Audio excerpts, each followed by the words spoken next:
Will Lewan for Michigan and Andrew Clark for the Scarlet Knights.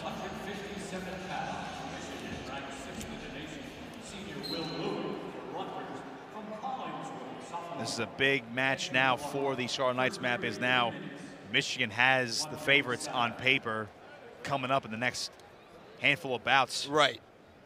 And we know how talented Lewan is. Two-time All-American, took 5th last season. He was a second-team All-American back in 2020 amid the canceled tournament. 3-time NCAA qualifier. Had quite the run in Detroit, as I mentioned, making his way to 5th place at this weight in Detroit back last March.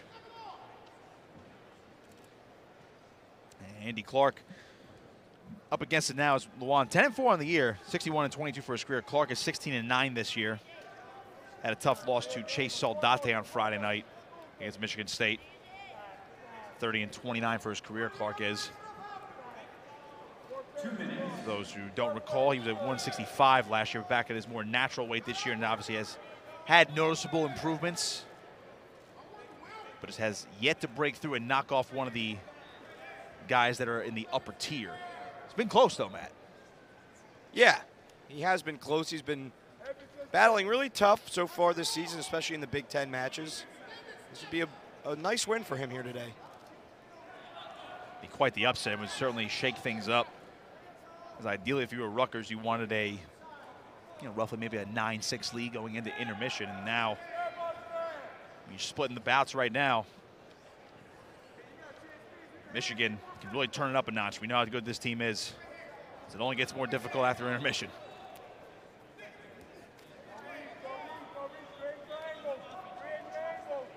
It's been about as even as it could get so far this afternoon between these two squads. Both teams have 2 bout wins apiece. Scores of 3-1, 2-0, 3-1, and 7-3. Very close today. Clark, we know he's stout defensively, but he might have to do a little bit more than defense here against Lewan. Shot from Lewan as Clark trying to re-attack. Wrestling near the boundary. Late in this first period, still scoreless. 30 seconds remaining.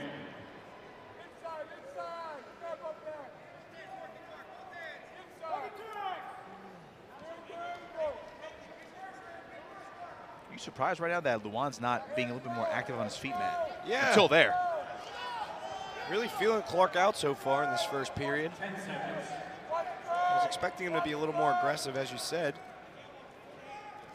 Short time first period as Clark's going to hang on to the front head. That'll be something he uses later in this match if he gets the opportunity. 0-0. And again, another 0-0 match after the first period. I mean, these two teams are just wrestling very stoutly defensively. Yep. So far this afternoon. Not a whole lot of points being scored so far, Nick. No, compared to Friday night. Right. I think Clark has a contact loose. That's why we have a official timeout. I'm looking at the total points scored right now by the wrestlers. Michigan has 11, Rutgers has 9, in case we're talking criteria later in this match. Yeah, so 11-9 points-wise through 4 matches. Yeah, pretty low. Pretty, very low, and also pretty dead even. Right. Of course, criteria goes by bout wins, then pins is the second criteria, and then it would be total points. And then you go to, and then you start getting to the math that we, can't always keep track of because we're not quick enough. Or we were journalism majors, so you get into near fall points. Right. We haven't had any today, actually. No, not yet. Juan starting on bottom.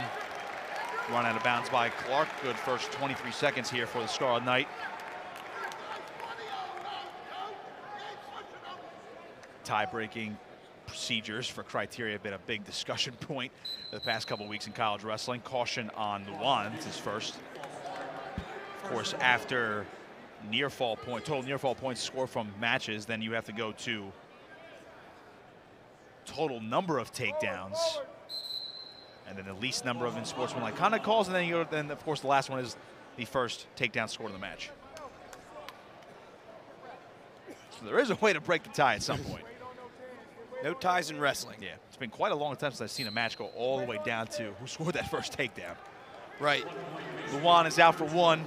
Gets the first point of this match. And again, we mentioned how close this duel has been. Same story here. Some very tough technical wrestling. We're going to get a stoppage real quick. I think the referee's just giving a warning for the hands to the face here. No penalties given out. Almost halfway through the second period, Clark. Bit of a half shot there, chasing Lewan. Easily defended, though. Only offense I've seen so far from Clark, Matt, aside from that shot right there, was utilizing that front head late in the first period. Might be something he needs to force his way back into. Right. Really not a whole lot of action on our feet yet in this one. Either wrestler taking many shots. We were guns blazing those first three matches, and then severely slowed down here. And I think, again, I think you could just feel the tensions building. It's always different, Matt. When you and I have been doing this for years now, it's so different from a tournament setting where you have. I mean, these two guys can be facing each other in the Big Tens or the NCAA tournament. Right. The match would be totally different because you're not wrestling for a team score as well. Sure. You're just going out there. You're kind of you're not winging it, but you're going balls to the wall there. Lewan chasing, gets the takedown, and he's up top 3-0. So finally some offense from the Wolverine. Was waiting for Lewan to pick a spot, and when he did, he made it pretty easy for himself. Out of bounds they go with 2 seconds to go in the second period. And for Andy Clark, he's going to need something big. Trying to wake the crowd up as well. The usually rowdy Jersey Mike's Arena. Very stoic right now. Third period coming up. Clark presumably going to go down here. Needs an escape point. And then, again, back to the feet we go, Matt. And then he's going to need a takedown if he gets out. Another look at Lewan's takedown. Yeah, like I said, he just waited to pick a spot, and Clark really had no answer for it.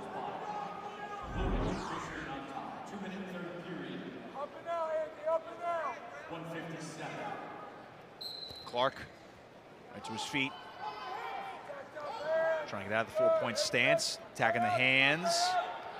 Clark is out for one. I'll bring a little juice back into the building.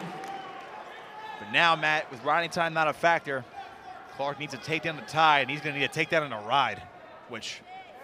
Easier said than done. Yeah, who knows how well you can do that against Lewan in crunch time.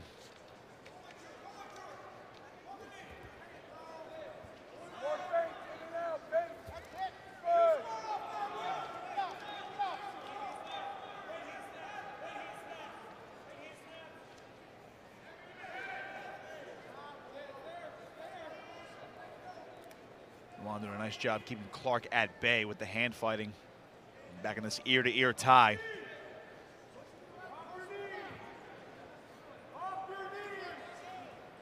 Clark back up to his feet, backs up a little bit. A minute to go. At a certain point, Matt, you guys say maybe you just can't pick your spots. You got to go here. Yeah, under a minute now. Really got to get aggressive. Well, riding time's not going to be a factor in this match. It's only at 2 seconds in favor of Lewan. And less than a minute to go in this match.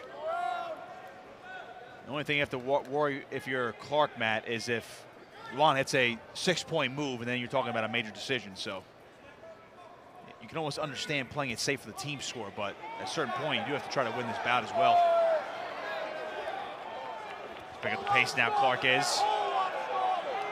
Trying to chop his feet, looking for an opening. Stall warning on Lewan. It's only the first one, though. We're late in this match. Lewan just can't break that. Clark is not able to break that hand defense. 3 seconds. Clark trying to look for a trip, and it's not going to happen. Lewan hangs on for a 3-1 win. Andrew Clark, very stout defensively, Matt, for Rutgers, but the Wolverines take their first lead of the afternoon. And Matt, on paper, of course, a big discrepancy. O'Neal just 8-12 on the year. Amine 7-2, just a sophomore, 41-13 for his career. He's a two-time All-American. He took 4th place last year, knocked off Alex Marinelli of Iowa last year. Right. Yeah, this is a tough task for Connor O'Neal. Mentioned Marinelli, he was actually finally graduated now from Iowa. Talk about another guy who was seemed like he never graduated. Yeah, Iowa had a lot of veterans last year, but Cameron Amine was one of the guys to give Alex Marinelli a rare loss in Detroit last year. O'Neal, a big task this afternoon, taking on Amine. As I mentioned before, Amine is the cousin of Miles Amine. Malik Amine also was in the program for Michigan. Whole family affair for the Wolverines. Tremendous wrestling background. And of course, we mentioned before, Amine is 5th in the country, so he is on the short list to make it towards the top half of the podium. You never know, Matt. Upsets happen every year. 165 is a wild weight class. He could be in contention for the end of the finals. He could be that good.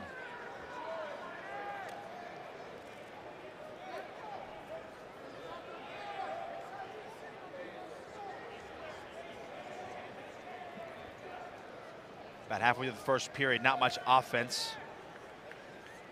Yeah, you hate to repeat yourself, Matt, but I mean, this has been the story all afternoon. These first periods have been feeling out process for every single bout so far. Really slow first periods across all these matches so far. O'Neal doing a good job defensively there as Amine reached on the shot. They're on the single leg now. O'Neal defending. No two yet. Amine's head is stuck. O'Neal has his hip broken down, trying to get back to it, but Amine just too strong in this position. Trying to come through, and nothing yet. O'Neal hanging on to that leg, but finally Amine breaks the grip. He's got the 2 for the first takedown.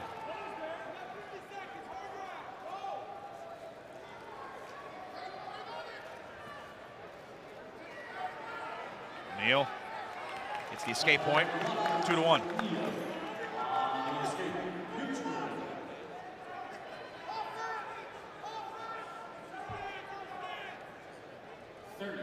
Amazing, man. If you're Michigan, you know you're going to be supremely confident in the back half of this duel. With guys like Cameron Amine, and Max Mailer, if he goes. Obviously, they had Joe Walker weighing in 174 as well, but then Matt Finesilver, and of course Mason Parris at heavyweight. Michigan's definitely going to be a great tournament team this year, and this is why they're a great dual team as well, Matt. That's why they're number 3 in the country according to the coaches poll.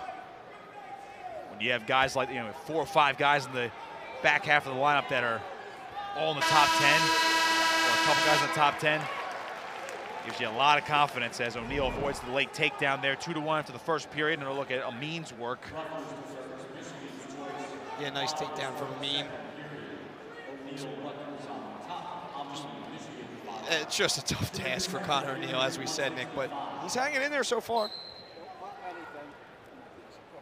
Amine's going to be tough on bottom here, already tripoding up. See if he can kick away here, trying to fight the hands. O'Neal chasing the ankle, and Amine coming back over top. It's the escape point as they run out of bounds. 3-1, Amine on top.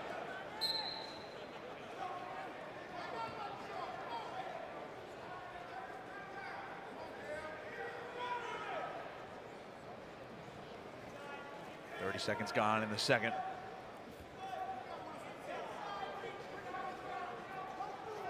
O'Neal. Not much of an opening, Matt, for O'Neal to find his shot. Amine has won the hand-fighting battle so far. O'Neal's had to play defense. Hanging tough right now. There's a stall warning on O'Neal. Amine re-attacks for that single leg, shelving it. Drives down for 2. It's a 5-1 lead for the Wolverine. Yeah, Amine's definitely going to be thinking major decision here, I think, Nick. We'll see if he cuts him and starts trying to go for takedowns in this period. If he can't get a quick turn here. Yep, there he goes, letting him up. And this is the situation now, Matt. If you're O'Neal, you cannot, I mean, this is where Amine's going to start turning it up, but you cannot just get lazy or fall back on your heels. You have to stay moving forward here. He gives a shot there, but Amine quickly defends and spins behind for a 7-2 lead. Again, easier said than done against a kid like this. As you mentioned, Matt, Cameron Amine going to start cutting O'Neal after he gets these takedowns. It's 7-3, late second period. O'Neal has to go back to the well here and try to scramble, see if he can run out the clock here. He's fighting hard. Amine trying to come through. It actually would be big, man, if he can prevent a takedown here. Yeah, for sure. He's fighting. He's got 2 seconds. End of the period, so O'Neal tough enough defensively right there. 7-3. Now look at Amine's work on that re-attack of that single. Yeah, it was a really nice single, but, you know, just too easy for him. Good defense there at the end of the second period, Nick. Riding time not a factor right now, but Amine is trying to build it up to 30 seconds and counting as we begin the third period. Mention how big that win was Friday night for the Scarlet Knights to get off the Big Ten schneid, as a nice mat return here from Amine. Rutgers got their first Big Ten win of the season with a win over the Spartans, 16-15. Right inside here, Jersey Mike's Arena. But the schedule, as it always is the Big Ten, Matt, is never easy, and they'll get Northwestern back here at home on January 29th, next Sunday. Northwestern ranked 14th in the country. This is a team that is coming off a tremendous tournament run. 4 All-Americans last year, and of course Ryan Deacon, the national champion for the Wildcats last year. They're a top 15 team in dual rankings according to the coach's poll. O'Neal down 7-4 right now to the escape point. That'll be broadcast at 4 o'clock on Big Ten Network. So Amine gets back here in on a shot. O'Neal trying to lock around the waist here, trying to defend. Back exposure near the mat as Amine trying to piece his way through. Riding time in 1 minute, 5 seconds for Amine. So it is a factor right now. He'll finish up the takedown for 2. It's 9-4 late in this one. Majors in play, but it's not locked in yet, Matt. It's only a 5-point margin. Riding time's close to being locked. So it would be a 6-point margin, so O'Neal's got to stay tough here for Rutgers.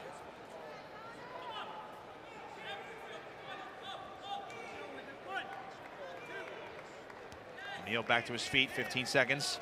Trying to turn back into Amine for a possible reversal. Out of bounds they go. 11 seconds to go. Riding time points locked for Cameron Amine. Yeah, good job, O'Neal, though, not giving up the major decision here. It should be a 6-point win for Amine. 10 seconds. Short time here, third period. O'Neal. Not his best match, Matt, but I'll tell you what, he was stout defensively, and look at that. He keeps the bonus points off the board there.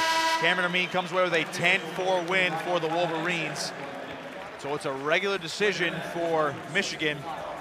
They'll extend their team lead 12-6 with 4 bouts remaining, and now is where it gets interesting. We're probably 6 out of Brian Soldano here, but regardless of the team score, we have a fun one. Matt Finesilver of Michigan, Brian Soldano of Rutgers. Top 15 tilt here. This would arguably be the biggest win of Soldano's young career, Matt, if he pulls this one off this afternoon. Mentioned in our open how nuts Soldano is with his wrestling style. Show some highlights from him from Friday, even in a loss. He was about to get pinned, rolled through on a cradle that he was caught in, and almost got a pin of his own. He's not afraid of going to his back or pulling off something wacky, Matt. That is his style. Yep, he can really funk with the best of them. He is funky for sure. He's got great hips. Soldano was Flow Wrestling's #8 overall recruit on the big board in the class of 2022. So that's pound for pound. So when you get a blue chip guy like that, 3-time state champion from High Point here in New Jersey, 18-5 in his freshman season. As we mentioned, ranked 13th in the country. Nothing doing yet through the first half of this first period. Finesilver, interesting story with him as he shoots here. Soldano defends now. Working that front head. Trying to drag him down to the mat. Shot from Soldano, but defended off by Finesilver. Finesilver, a senior, transferred to Michigan this offseason, a 3-time NCAA qualifier from Duke. Had a nice career with the Blue Devils. He's 94-33 for his career, 3-time NCAA qualifier, as I mentioned, and a shot here from Finesilver. Gets Soldano down to the mat. No back exposure yet. He's able to catch that ankle, and it's 2-0 in favor of the Wolverines. Yeah, really nice ankle pick. Soldano had no shot of defending that one, and now Finesilver throwing a leg in. Finesilver obviously has the experience advantage, 6th-year senior, 5 years at Duke. Made it to the round of 16 last year with the Blue Devils.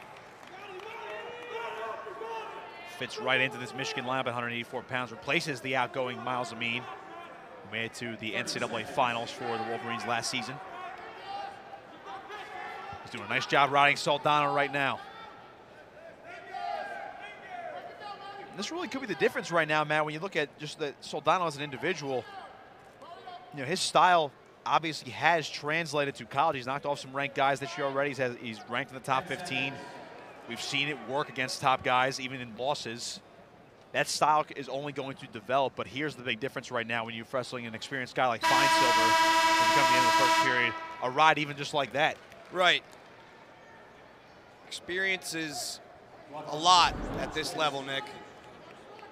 There's that ankle pick from Finesilver. Whew. He just shrugged by. Soldano's head went right down to that left ankle. Easy 2 points. That's a veteran move right there. See how strong Finesilver was to get Soldano standing straight up on that ankle pick. Very nicely done. Soldano on top to start the second period. See if he can get a ride going. Obviously, he can hit a tilt and a roll through from anywhere. He has that left leg in, left side, but Finesilver's going to work his way out. Shot from Soldano, single leg. Trying to switch to a double, driving through. Soldano gets a takedown. That's big. Cuts the lead 3-2. Riding time not a factor. I'll give you a bit of a confidence boost right there. Finesilver out for one, though, 4-2. All right, we have ourselves a match now.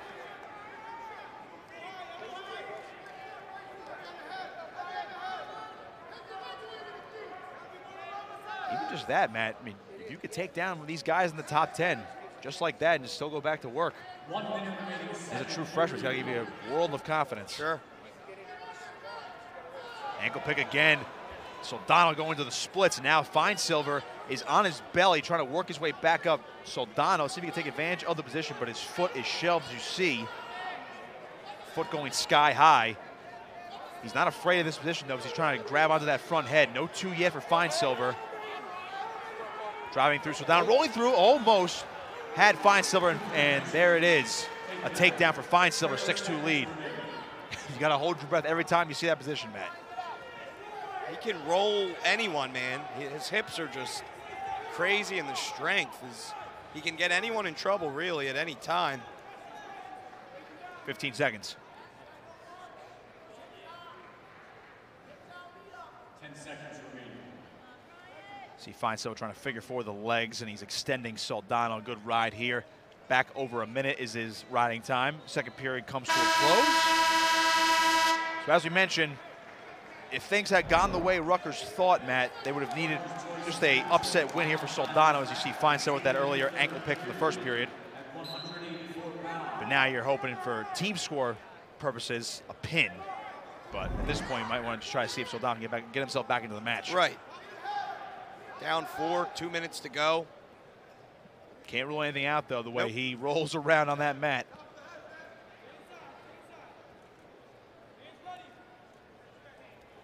Finesilver just so technically sound. He's been great defensively in this match, and Soldano giving him a lot of different looks on the feet, whether it's the upper body ties or going in for shots. Bit of a double there, but a good post there from Finesilver.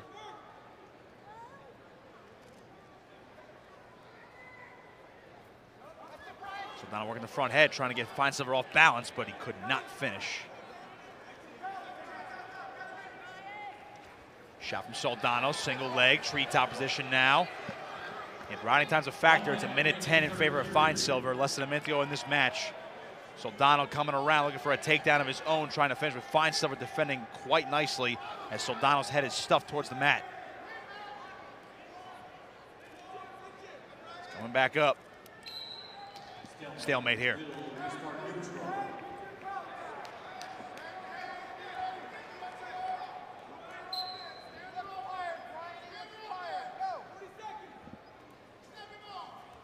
Soldano looking for those inside ties.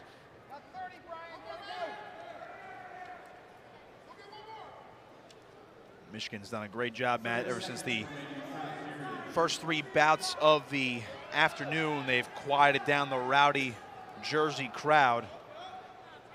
These Rutgers fans were feeling pretty good after 3 bouts, and then Michigan took over after that. 10 seconds. 10 seconds to go. Soldano's shot. Has that single leg.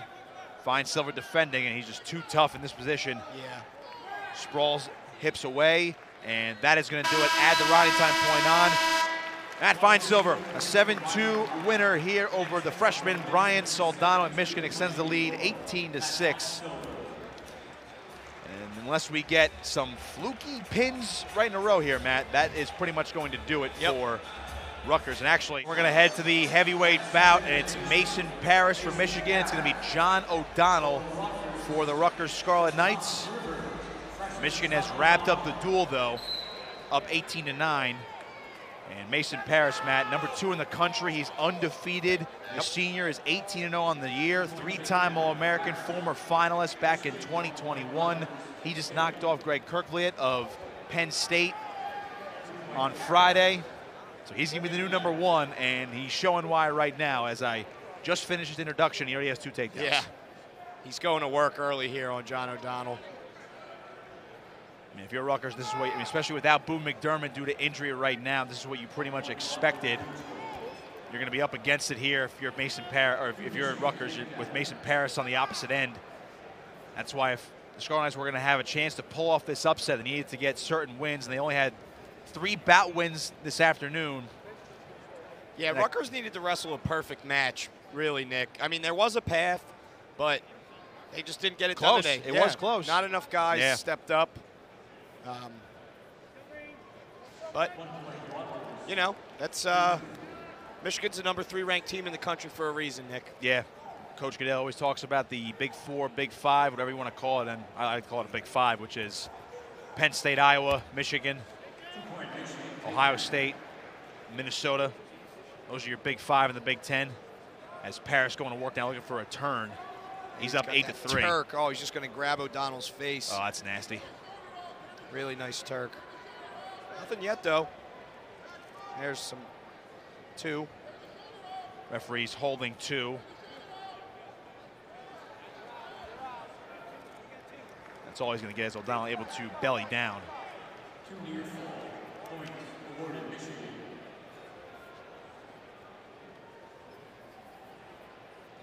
Heavyweight's going to be fascinating in the NCAA's map, but just from a Big 10 perspective, you know, Big 10 always has a lot of heavyweights, but namely, it's probably going to be a big one. It's going to be a race for the top mostly between Mason Parris and Greg Kirkliet of Penn State, who we're going to see on February 10th when Penn State comes to town. Matt and I are going to have that match right here on Big 10 Plus when number 1 Penn State comes to town. That'll be a fun one. Absolutely.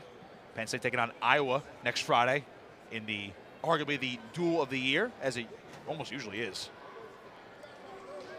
But Penn State's been so dominant this year. You know, Michigan bouncing back this afternoon after their loss on Friday night.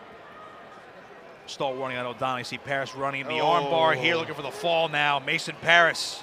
It's tight. Trying to finish this one off in the first period. Oh, man. There it is. Mason Parris ends things with a fall in 2:34.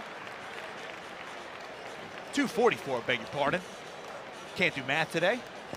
Mason Parris concludes this one with a pin, and your final score this afternoon, Michigan 24, Rutgers 9.